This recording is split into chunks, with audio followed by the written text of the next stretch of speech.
Le président de la République, qu'il ne ménage aucun effort pour poursuivre et pérenniser cette vision en vue d'assurer le bien-être du peuple congolais.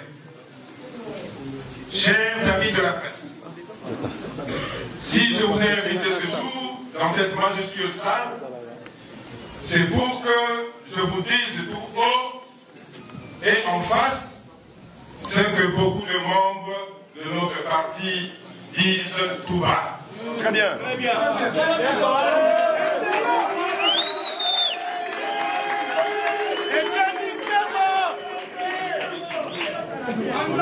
Mais auparavant, je voudrais apporter un éclaircissement par rapport à l'évolution de cette crise qui, à mon avis, aurait pu être résolue en interne. Mais malheureusement, et à mon grand étonnement, est devenu public suite à un manque de collaboration franche entre nous, membres de l'UDPS. En effet, j'ai personnellement appelé notre secrétaire général pour que nous nous rencontrions pour discuter en face de la gestion de notre parti et que je lui remette la lettre et je lui ai dit en main propre. Hélas, il m'a fait marcher. À qui m'a demandé? En compétence. Un jour, il est perçu. Un jour, il m'a donné rendez-vous à la permanence à 14h. Très bien. Je suis arrivé à 14h, mais lui est arrivé à 17h.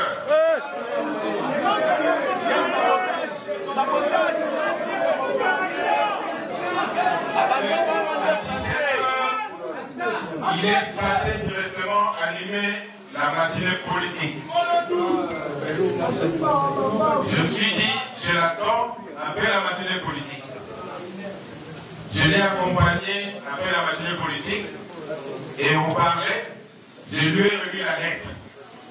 Je lui ai dit, voilà la lettre de mes observations par rapport à la gestion du parti et quelques recommandations que j'ai faites. Il a refusé carrément de prendre la lettre. Il a dit qu'on se rencontre plutôt le lendemain dans son bureau privé. Et je suis arrivé au bureau privé à 15h. Parce qu'il m'a dit de le voir à 15h au bureau privé. J'arrive là-bas, tout le bureau était fermé, il n'y avait personne. J'ai patienté pendant 15 minutes. Après, j'ai vu un de ses secrétaires entrer au bureau, dans la parcelle, parce que le bureau était fermé. J'ai résolu de remettre à son secrétaire cette lettre. Et le secrétaire, 2 heures après, il m'appelle pour me dire voilà, le secrétaire général a une fois de plus refusé de prendre cette lettre. Moi, je pensais qu'il allait prendre la lettre, qu'il la lise et qu'il m'appelle pour qu'on puisse en discuter en face. Alors, quand il a refusé pour la 2e fois, je me suis dit, cette fois-ci, je vais lui remettre la lettre par la voie officielle. Je suis allé à la permanence, j'ai envoyé un de mes collaborateurs qui est allé déposer la lettre. Il a déposé la lettre et moi j'attendais qu'il m'appelle. Malheureusement, il a appelé d'autres personnes pour me contacter. Mais moi je me suis dit, cette fois-là, je vais aller de l'avant. Chers amis de la presse, depuis plusieurs années, nous assistons à une grogne généralisée de plusieurs membres du parti qui se plaignent de la façon dont notre parti UDPS est géré. Aujourd'hui, nous nous levons avec 95% de combattants.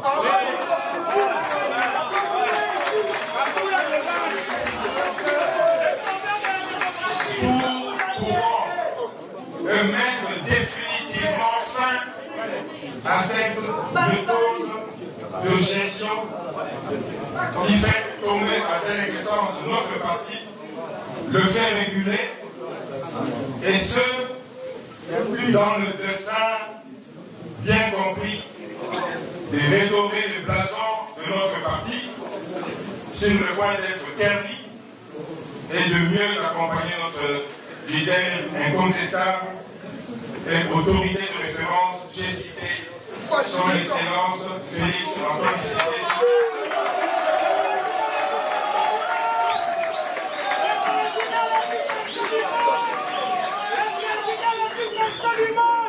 Son Excellence Félix Antoine Tshisekedi, président de la République, chef de l'État, et de mieux préparer les élections de 2028.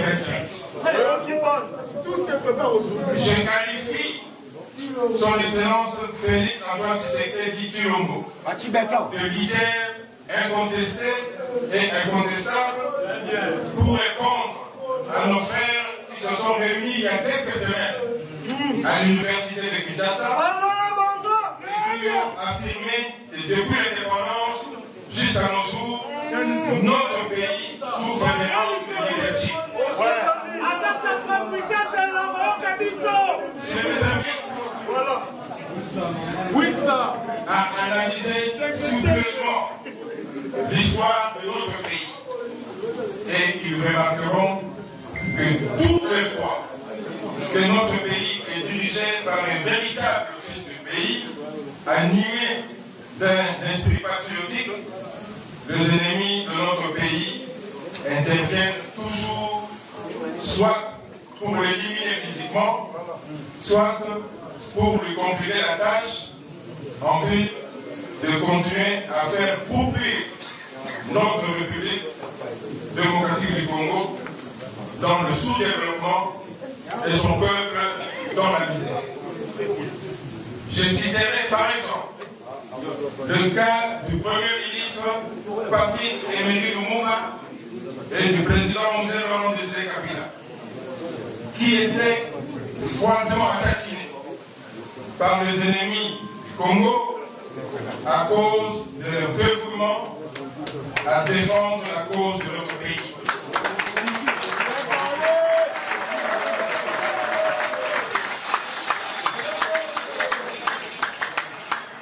Leur successeur, un grand nationaliste, digne fils de notre pays, épris de l'amour authentique, avéré et inaltéré pour la République démocratique du Congo, en l'occurrence le président actuel, son Excellence, Monsieur Antoine Tshisekedi Tshilombo, qui dès son élection en 2018 fournit inlassablement et infatigablement de nombreux efforts pour mettre notre pays sur le rail de développement.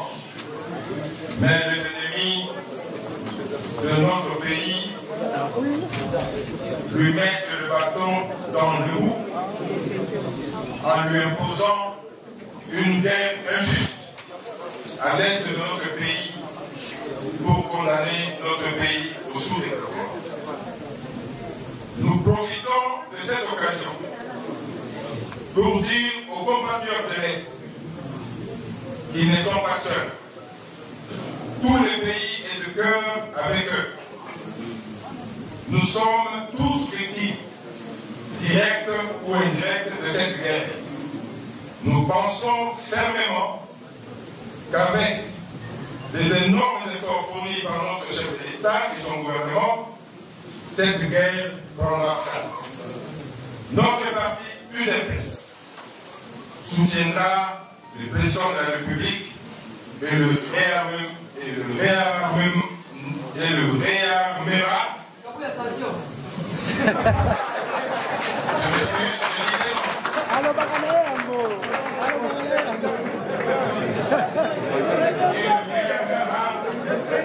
Moralement pour qu'il ne se fatigue pas et qu'il continue à chercher des solutions idoines qui mettront fin à cette guerre. Notre parti se mettra également à mobiliser toute la nation congolaise contre la guerre injuste nous imposée par le Rwanda et ses parents. Ce soutien à l'effort de guerre constitue d'ailleurs une des raisons de notre combat pour la restructuration et l'organisation de notre parti. Nous pensons que le président ne devrait pas se sentir seul dans cette guerre.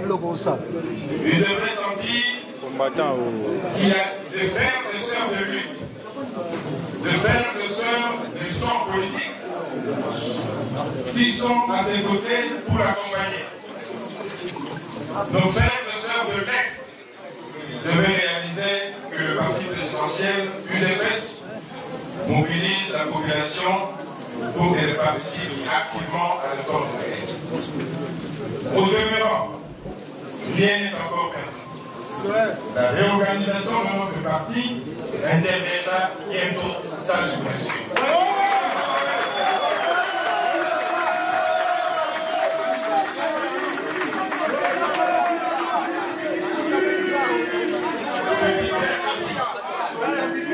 Je disais ceci. La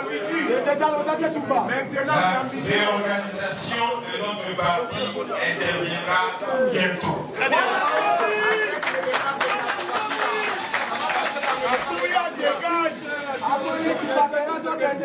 Chers amis de la presse, revenons à ce qui nous a motivés pour enclencher la lutte pour la réorganisation du parti. Je voudrais faire référence à la lettre que j'ai adressée au secrétaire général du parti. Sortant, c'était sortant. Dans cette lettre, j'ai ressorti 23 points qui caractérisent la gestion de notre parti actuellement. Et son incompétence pour Nous toi. avons pris notre temps pour mener des analyses minutieuses et objectives des causes de la gestion de notre parti et nous avons ressorti ces 23 points. Rassurez-vous, j'ai des preuves scientifiques pour ces 23 points.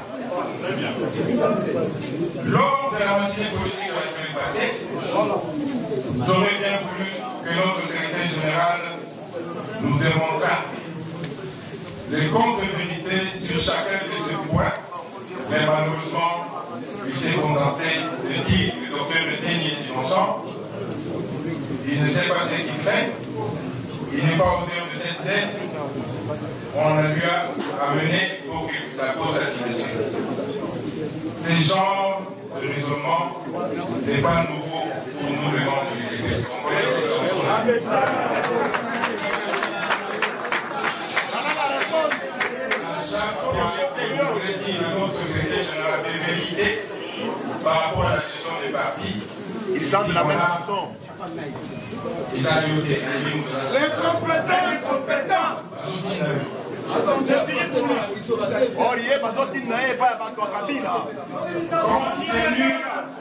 Compte tenu de contraintes de temps, nous allons ici nous limiter à énumérer les 23 observations sur la gestion et les recommandations que nous avons faites.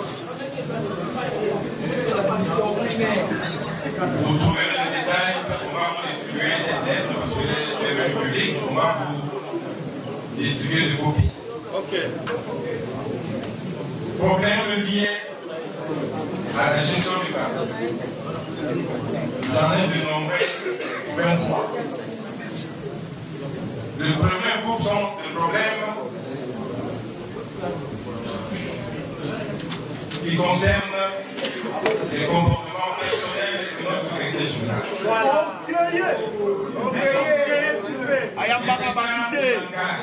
Pendant les politiques. Sans ignorer qu'à un moment donné, pendant une matinée politique, il pourrait causer des troubles entre les communautés par rapport à ce qu'il a dit. Je ne veux pas PDS. De deux, le manque de considération à l'égard de ses collaborateurs. Notre secrétaire général peut vous gronder devant tout le monde. Peut vous humilier devant tout le monde. Un faiseur du noir. Et ça, ce n'est pas bon pour la cohésion du parti. Le non-respect de temps pendant les réunions que lui-même organise. Il peut organiser une réunion à 14h, mais lui-même, il arrive à 18h. Le deuxième groupe, le problème de gestion sont liés à l'institutionnalisation d'un système de gestion personnalisé du parti. Donc il n'y a que lui au parti. Il gère tout. Toutes les tâches sont concentrées sur sa seule personne. Secrétaire du parti, communicateur du parti, gestionnaire du parti. Financier du parti. Président de la Ligue du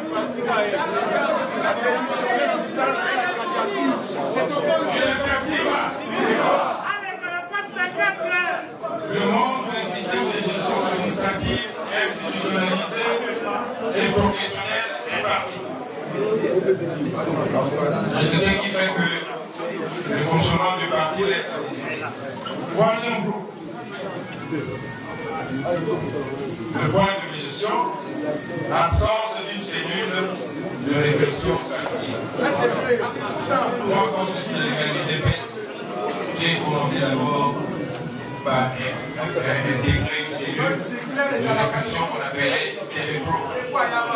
Toutes ces cellules n'existent plus. Donc, toutes les stratégies, toutes les anticipations des événements politiques sont faites par lui-même. Et parfois avec erreur. Beaucoup d'erreurs. Manque au niveau du parti d'une stratégie politique d'accompagnement et de soutien au chef de l'État. Nous n'avons pas cette stratégie. Vous savez, le chef de l'État est en train de connaître, qu'on se dise, le moins difficile par rapport à la guerre à l'Est. Il fallait que notre parti puisse l'accompagner.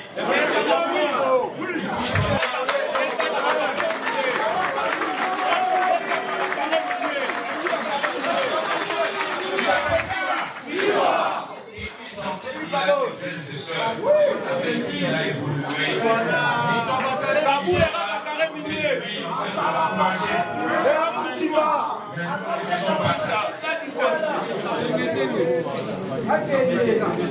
Absence de leader IDPS dans beaucoup de territoires ici. C'est ce qui a fait que nous avons connu un problème très grave et très difficile pendant les élections pour la sélection de nos candidats députés. Qu'on se le dise, nous avons répondu à d'autres personnes qui sont venues à l'UDPS le même jour et qu'on a placé sur la liste.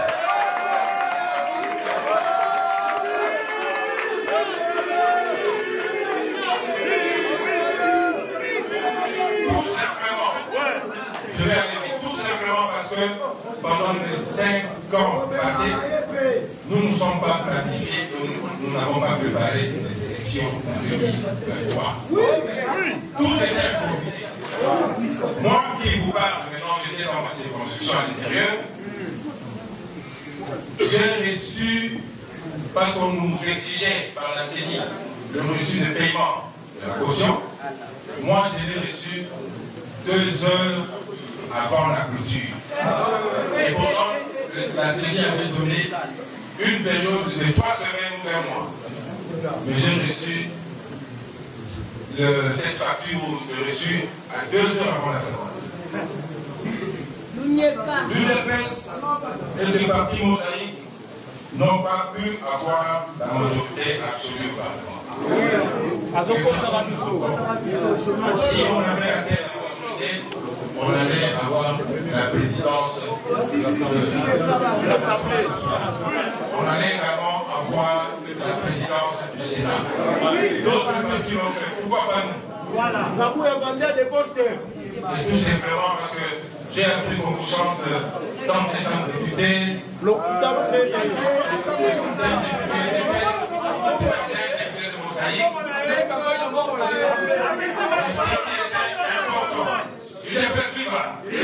Ce qui était important, et je crois que si nous nous sommes préparés d'avance, pendant 5 ans, on allait avoir plus de 250 députés. Et je vous rassure, avec cette réforme que nous allons commencer, nous aurons plus de 300 députés.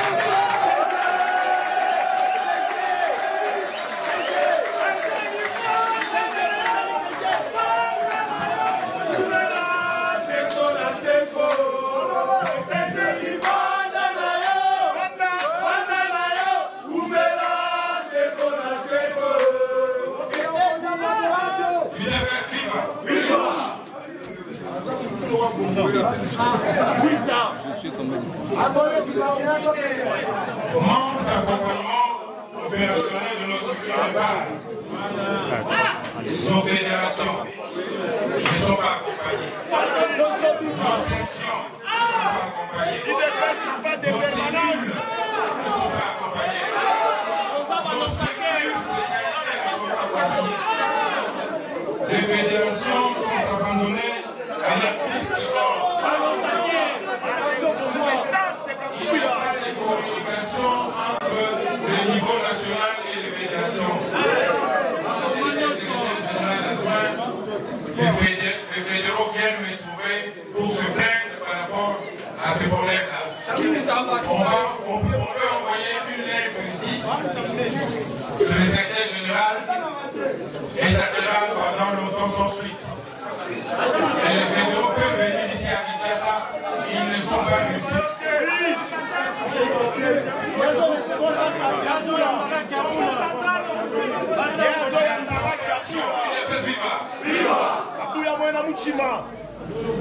L'implantation de notre parti dans les recoins de notre pays laisse à désirer. Quand vous allez à l'intérieur de ces Quinois, beaucoup d'entre vous ne voyagent pas à l'intérieur du pays, mais quand vous allez là-bas, ce grand parti de masse que notre père, Etienne Tshisekedi, a implanté partout. Dans certains villages, ce grand parti n'est connu que de nom maintenant. Aucune activité du parti, aucun représentant du parti, aucun drapeau, aucun insigne du parti. Tout simplement parce que le niveau national est mal organisé. L'incapacité de notre parti à résoudre des problèmes qui gangrènent certaines de nos fédérations. Le centre local et les structures spécialisées du parti, notamment la convention démocratique du parti, l'école du parti, ne fonctionne pas. Les clientélismes dans la nomination de membres du parti.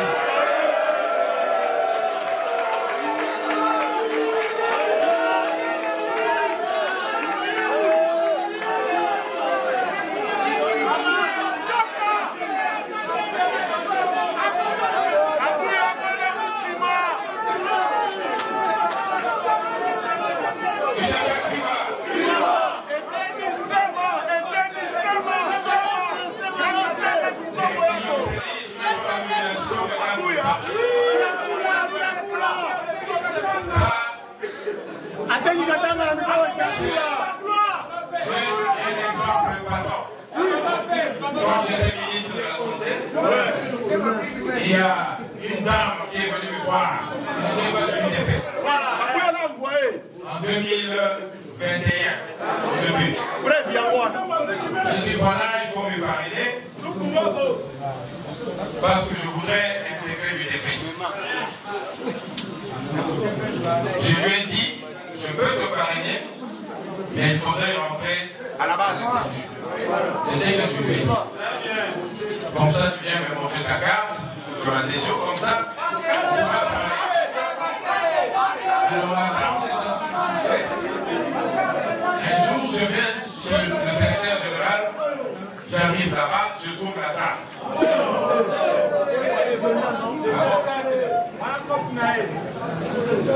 Quelques mois après, la dame était nommée administratrice.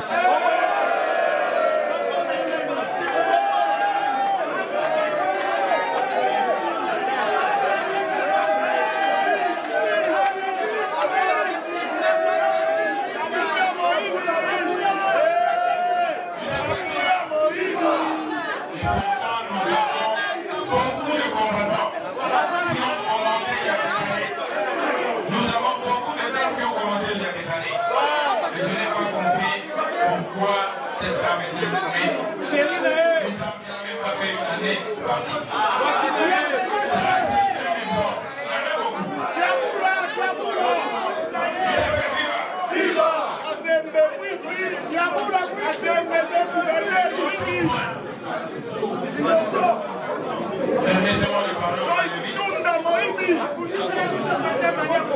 un autre point.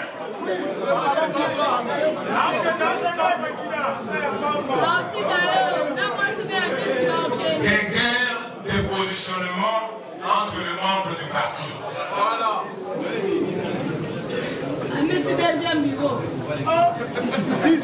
Vous êtes d'accord avec moi? Oui. À un moment donné, on voulait étouffer nos deux structures.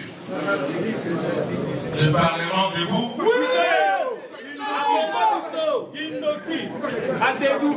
Le Parlement debout est la force du progrès.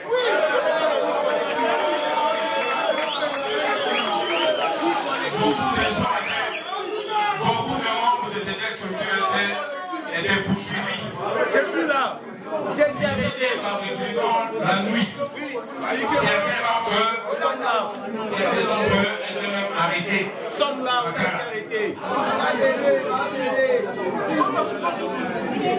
comprenez?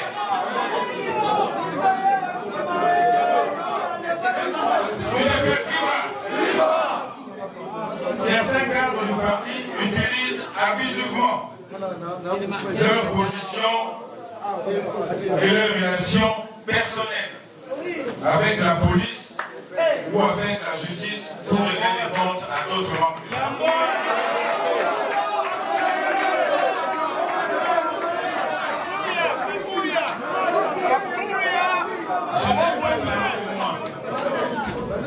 Permettez-moi parce que j'ai entendu beaucoup de combattants me critiquer dans les réseaux sociaux à cause des conflits.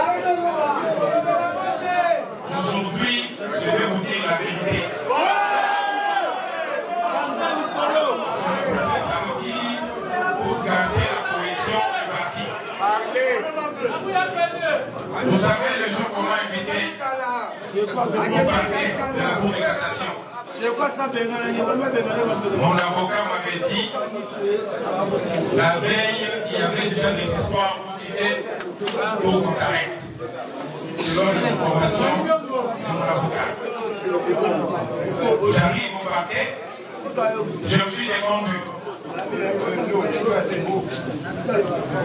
Et il était question, parce que je ne savais pas pourquoi on m'a convoqué au parquet, il était question que je rentre à la maison pour prendre les éléments de défense. C'est comme ça qu'on s'est entendu avec le magistrat.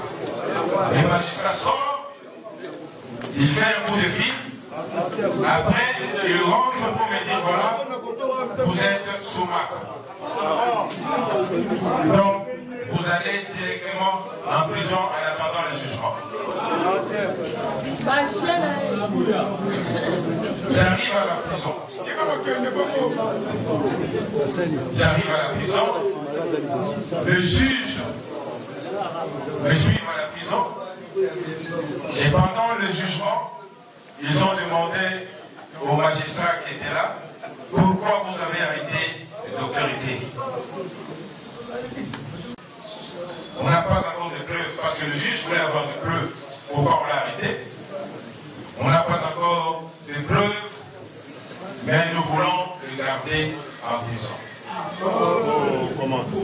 Les juges ont dit, vous ne pouvez pas vous amuser avec quelqu'un comme ça. Allez, plante et bagage, rentre à la maison. Et c'est comme ça que je suis sorti. Et pendant que j'étais en prison, il y avait un maître, celui de droit de l'homme, maître Kapia, qui connaissait bien mon dossier et qui m'a défendu. Et quand je suis sorti de la prison, je viens parler avec lui pour lui montrer des preuves. Il m'a dit voilà, je ne peux plus te défendre parce que j'ai reçu des coups de fil qui venaient de certains conseillers de la présidence. Et certains d'entre eux sont maintenant aujourd'hui ministres. Ils m'ont dit voilà, il faut laisser ce monsieur-là, il est dangereux. Il faut qu'on l'arrête. Moi je me suis dit, je suis dangereux, comment? Par rapport à quoi? Depuis que je suis au parti, secrétaire général adjoint, je me suis chamaillé avec personne. Bien éduqué. Je suis d'un tempérament assez calme, je ne parle pas. Si vous me voyez parler aujourd'hui, c'est parce que nous n'avons pas. Alors, maître Kapia m'avait dit voilà, je connais bien ton dossier, mais les gens à la présidence m'ont appelé, certains conseillers. L'IGF aussi l'a appelé pour dire voilà, il faut laisser qu'on l'arrête. Moi, je ne savais pas pourquoi. Alors,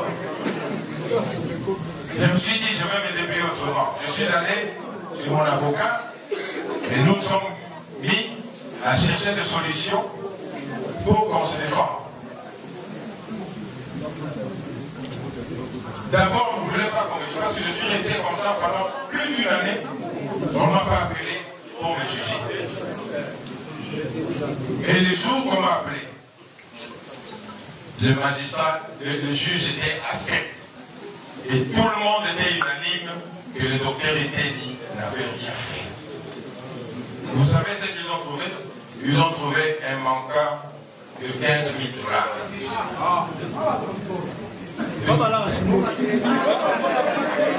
Ce 15 000 $, et ce 15 000 $, là, moi-même, quand j'étais ministre, je savais celui qui avait volé. Il y avait un conseiller du FCC.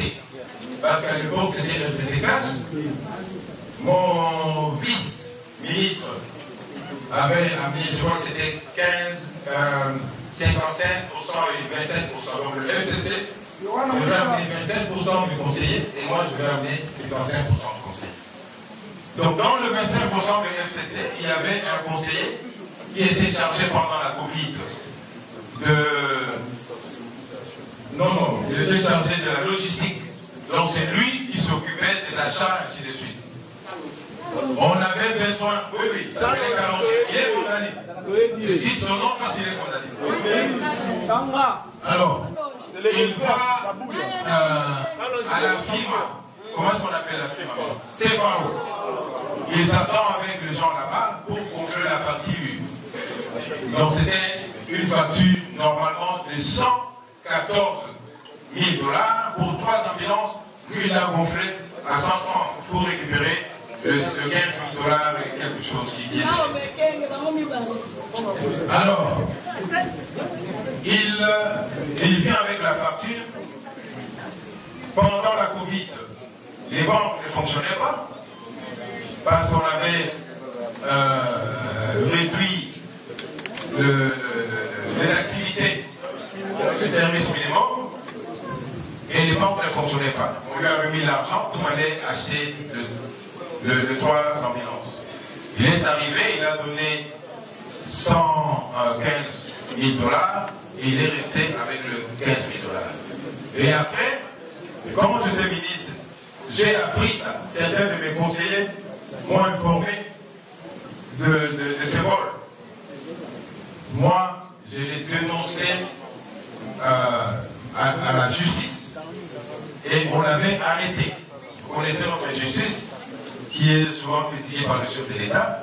Et quelques temps après, je ne sais pas ce qu'il a fait, parce qu'il y avait des preuves. Quelqu'un qui vous amène une facture pro forma, et vous avez fait des recherches, vous avez trouvé, la CFA vous a envoyé la vraie facture. Vous avez les 2 preuves là, mais malheureusement, on l'avait fait partir. Pourquoi? Parce qu'on voulait avoir la tête du ministre Eteni. 15 000 $. Alors, il est sorti. Moi, on m'a appelé par les juges. Tous les 7 juges étaient unanimes que Eteni n'avait rien fait. Le seul grief qu'ils ont trouvé dans ce dossier-là, c'était le 15 000 $. Et parfois, je vous dis, il ne faut pas suivre les bruits qui se passent dans les réseaux sociaux. L'IGF, il est très fort dans les réseaux sociaux. S'il accuse quelqu'un, attendez que les juges l'appellent. Parce que moi, je suis ce qui se passe vraiment ici. Donc, il faut être très prudent. Très bien. Moi, j'ai travaillé dans d'autres pays avec des services IGF là-bas. Je n'ai jamais vu un service comme ça, qui est toujours dans le réseau, qui accuse tout le gouvernement de détourneurs, qui accuse tout le monde de détourneurs. Moi, je n'ai jamais vu un comme ça. Il peut travailler, et moi, à mon avis,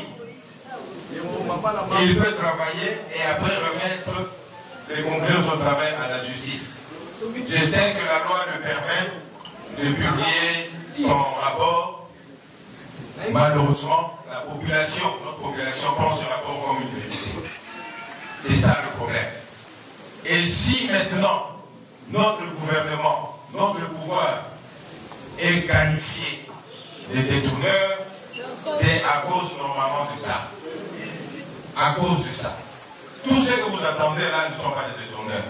Il y a des fils et filles de ce pays qui travaillent avec amour de leur pays. Mais malheureusement, quand on parle de l'IGF, et c'est tout le monde qui en parle, et voilà des détourneurs, et ça, c'est une contre-propagande contre notre pouvoir. Et moi, je crois que les choses vont changer, et ils doivent changer. J'ai travaillé dans d'autres pays, au Congo-Brazzaville, Niger, Côte d'Ivoire, Nigeria, il y a aussi des IGF, mais qui ne sont pas dans les réseaux sociaux comme on le voit. Sensationnel. Son mode opératoire. Donc, quand j'étais acquitté, parce que le juge, il y a même un qui a parlé à mon avocat pour lui demander est-ce que il y a des problèmes politiques avec vos gens là-bas. À l'époque, je n'avais pas compris. À l'époque, je n'avais pas compris. Mais quand j'étais acquitté,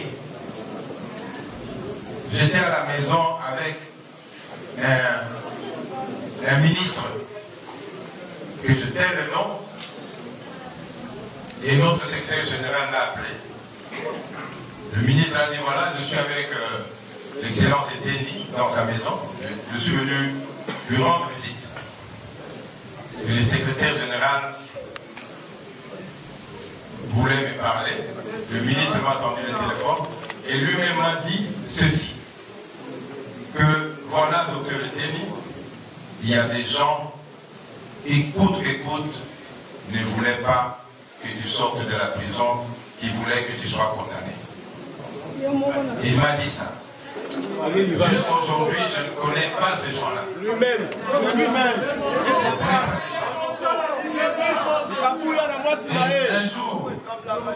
Un jour, j'étais chez un de mes petits, un cousin du président.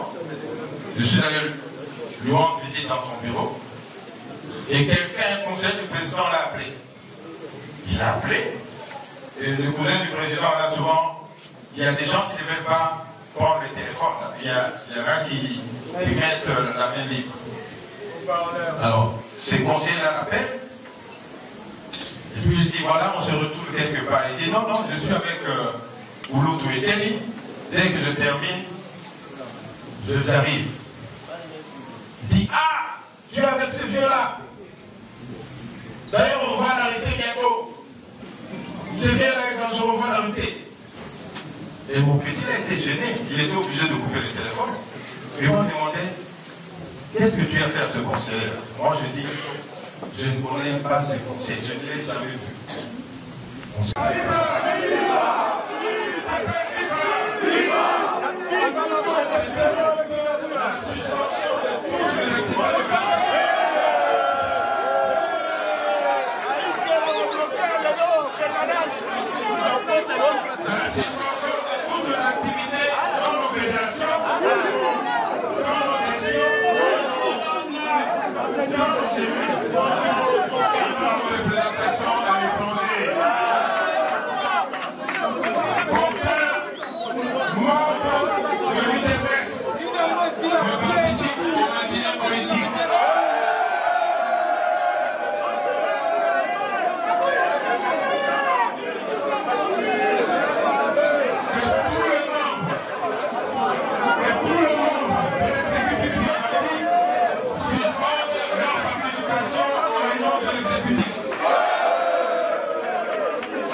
L'histoire est Et tous les ministres recommandés par l'UDPS de ne pas donner les concessions. les donateurs du parti à ne plus financer les individus.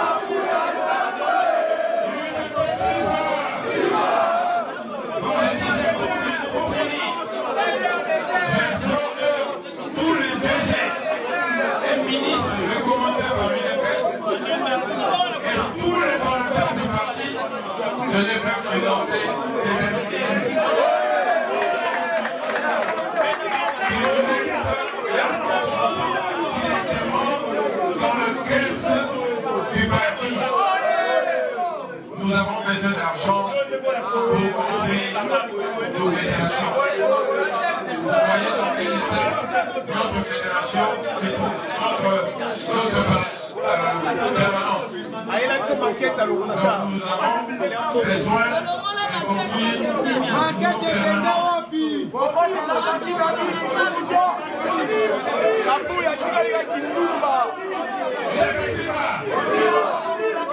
Que le policier, Qu'ils ont la permanence, dégage. que le policier, que les administrateurs de la justice n'obéissent plus jamais À l'ordre aux donné. ordres de certains individus qui font arrêter les combattants.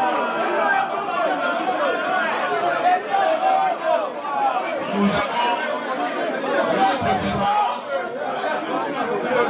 Nous avons notre permanence. Et nous-mêmes, nous allons nous organiser pour garder le permanence. Et le policier ne vienne plus encercler notre permanence.